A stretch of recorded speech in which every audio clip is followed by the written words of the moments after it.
we were in our late 20s, and I was making good money, but we were still living month to month. And that's where Amanda kind of made the decision we need to actually get some support from someone. And that's where we she lived in the Hills area, and that's where you were based, in the Hills. And we met a few people, but that's where we met with you, and it just clicked and worked. And that was over 4 years ago now, I think. It was through Lauren's Instagram. I'd seen that she'd been working with you, and then you guys did the whole series on all the stuff that you guys had been doing. And we had been talking about getting a financial advisor for ages and a financial plan together for so long. And I think we finally just decided to jump the gun and pull the trigger and get you, because you work with Loz and you kind of seemed like you really understood what people wanted. I've always had you on Facebook, Instagram. I don't know. I guess that's kind of when I remember when you were working for another company. So I think, I kind of just saw you on Instagram, saw you started your own business. You were really kind of inspiring me to take a little bit more action with my money. So it was kind of, I wish I had jumped on sooner. I remember us having conversations for a long time, and, we had that first initial meeting and I was like, yes, I need this in my life. But then I was like, I've got to sort this out. I've got to sort that out. So it took me longer than I should have to jump on board, for sure. Pretty sure I started watching you and Akko on the Balls Cartel, and started watching a few more of your videos, and I was like, these guys seem to know what they're doing, and I'll jump on board.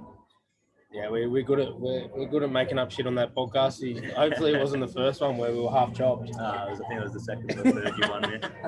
First came across Three Kings when Ryan was with his other business. I can't remember the name. Not important. Oh, fuck. No, I'm just joking. Not important. It's fun. I was an announcer. I knew she was going to ruin it. So another work colleague mentioned his name when I spoke about I wanted to get my finances in line. Lucky, that was big whack. Yes, thank you, Samuel.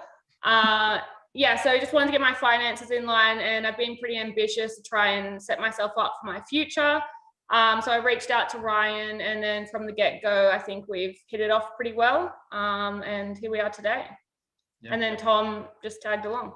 Well, I got dragged along, but I'm grateful for it. A few years ago, I discovered you through my brother. So through mutual connections, I guess. It's hard. It was hard not to discover me via him. We were hanging off each other, weren't we? It was like 2 in 1. I remember the first time B jumped in the car with me and Dave, and that was pretty funny. That was a fun time. Not long after your first horse joined our stable, and you guys invited us to come along and take part in your podcast at the Bella Vista Hotel. No podcast, and that had a bit of fun. Yeah, it was great. And so obviously then we got to know a little bit more about you and your business and what you did, and that's where our journey started.